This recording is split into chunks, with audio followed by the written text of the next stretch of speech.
guys, we're going to do my recipe of kombucha. I picked this recipe up by merging 3, 4, 5 recipes I picked up over the last 2 years of experimenting. Actually, the first time I got this, I went to a friend's house for dinner and I tasted his kombucha for the first time, and I finally realized what the whole hype was, because it made my stomach kind of just completely calm down after a big meal, and I felt the therapeutic effects of it. So since then, he was nice enough to give me some of his Scoby and some of the kombucha liquid, because to make kombucha you need 2 things: the Scoby, and you also need some of the kombucha. So this is my batch. I make one of these every 2 weeks, and I have 2 jars. So what I'll do, quite simply, I wash my hands very well, and then I take out the Scoby,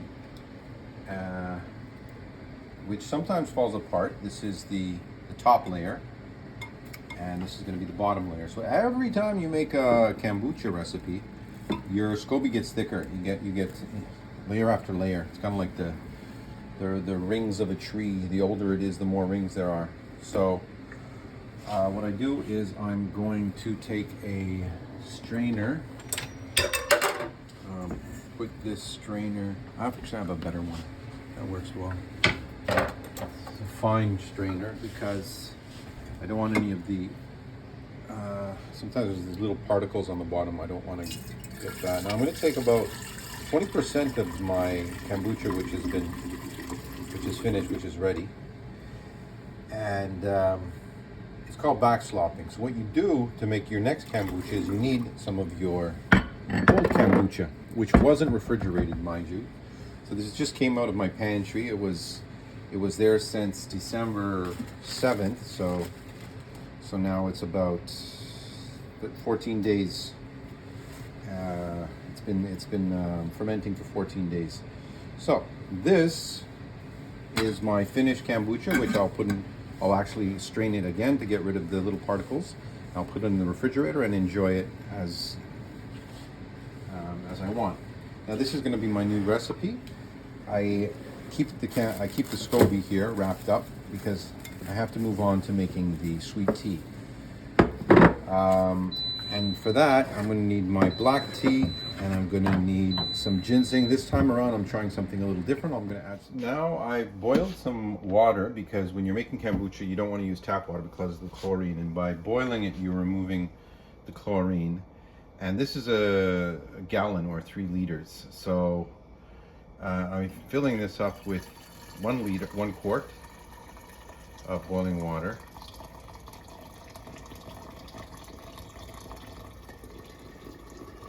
And then in my pot on the stove, I have 2 liters, or 2 quarts of boiling water. And to that, I'm going to be adding a cup, 3/4 of a cup of black tea, and my ginseng that I cut up into small pieces so it infuses properly. And we're going to be straining this short. This has been infusing now, the black tea and the ginseng, for 5 minutes, and I'm going to be straining it, and I'm going to be adding the sugar. I don't add the sugar to the boiling water. I wait to the point where I'm straining it.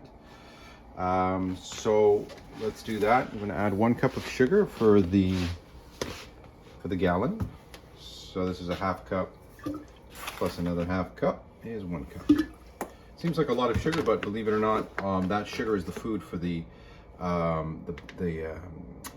yeast, which will consume it and convert it into the kombucha. I believe the type of yeast is called Saccharomyces boulardii, and it has been shown in studies to aid in a lot of different digestive benefits. So like I said earlier, when I have it, I find that it really helps my digestion and makes me just feel all around really balanced. So now strain it. This is another really important thing. I wouldn't add boiling water to my kombucha that I reserved because it'll kill the yeast and bacteria. You want to cool this down. So I'm going to leave it here, and this is going to take a good hour, maybe 2 hours, depending on the temperature of the room to cool down. I guess you can also put it into the refrigerator, but I just leave it at room temperature. So I don't want to stir it at this point because all of the tea leaves went to the bottom, and I'll just pour it. You can use a ladle, or you can just pour it like that. And I just do that. Okay, that's done. So as you can see, there's enough room left in here for the backslopping, or adding from my previous the previous yeast into the new one to activate it. It's done the same technique with yogurt. You reserve some of your old yogurt to make your new yogurt. And this is the Scoby from before.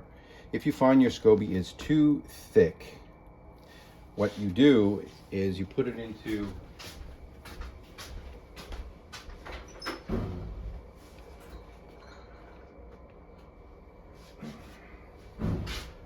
another jar, and this is called a Scoby hotel. It's a place for your Scobies to live.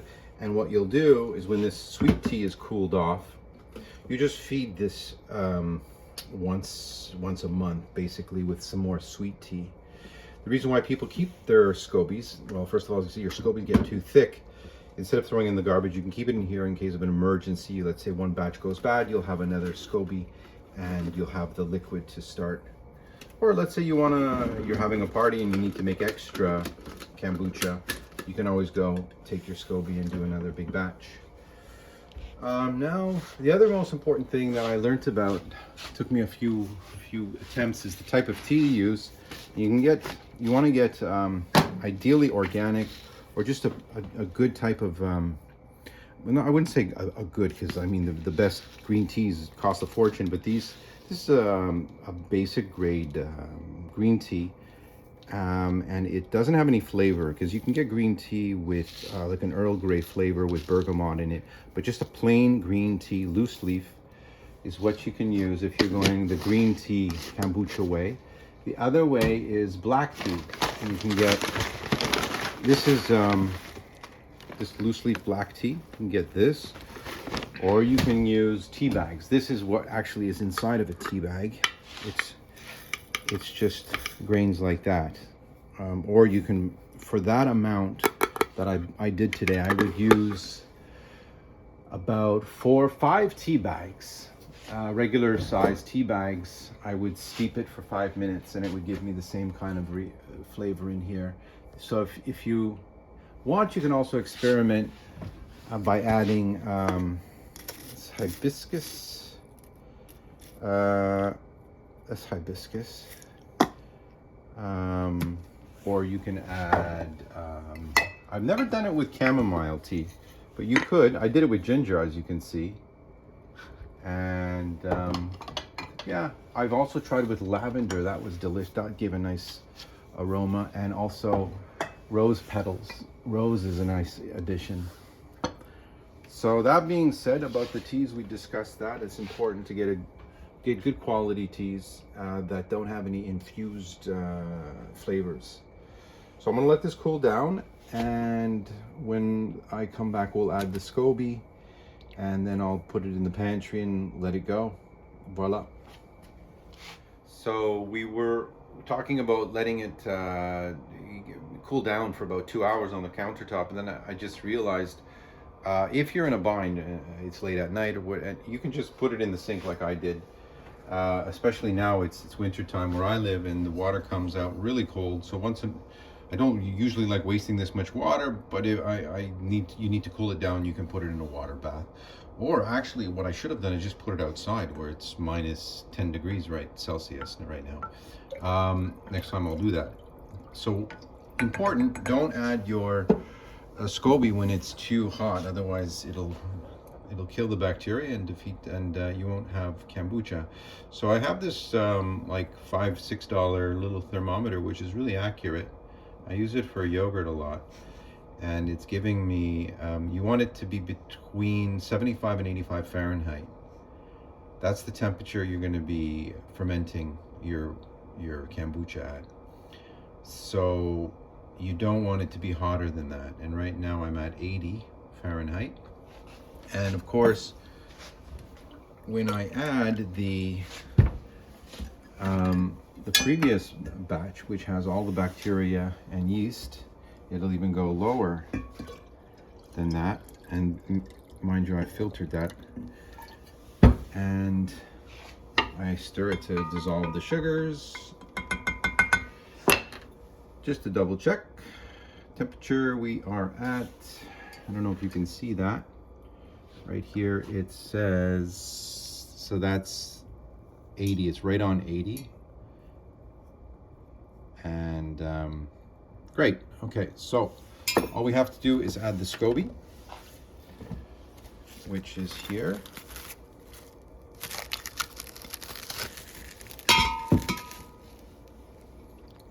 Sure your hands are clean. Put that in and it'll float to the surface. There you go.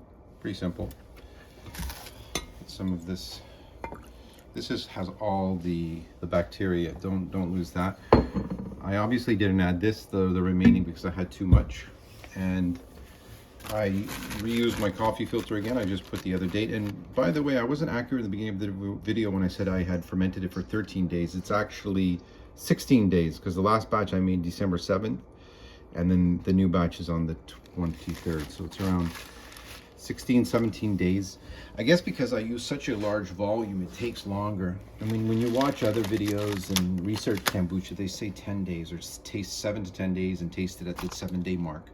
So at the 7-day mark, actually for myself, because I make large quantities, you can take a straw like this or like this, and I'll put it between the Scoby down, hold it with your thumb, and then just put some in a glass and taste it. You want to have the tart flavor, not sweet. And it's ready when you think it's ready, basically. Not, some people like it very acidic or like vinegar. That's my preference is a little bit on the sweeter side. So I can remove the Scoby and refrigerate it when it's reached that point, and start another batch like I showed you. And if you want to get creative, if you go to your local brewing store, you can pick up these gross bottles or swing top bottles. Put a little bit of mango puree that you can get in the frozen food section at the grocery store. Puree it. Put about 10% of pure mango puree, or if you find really good quality mango juice, you can do that. And then with this stuff, instead of refrigerating it, your finished kombucha, once you've strained it, put it into your bottles, close it up, leave it in your pantry for 3 days. At the 3-day mark, put it in your refrigerator. It should be refrigerated, because if you just open it, sometimes after 3 days, it could just fizz over very quickly. But of course, when it's refrigerated, there's less carbonation. So I refrigerate it, and I'll make another video where I do the second fermented version anyways, because you can have a lot of interesting flavors with that. So that's it. This one is going to go to bed for 10 days. I have the date on it. And that's it. I put it in put it here in a bucket, just so that nothing bangs into it, and I'm not going to close the cover. And that's my kombucha recipe. Hope you enjoyed it.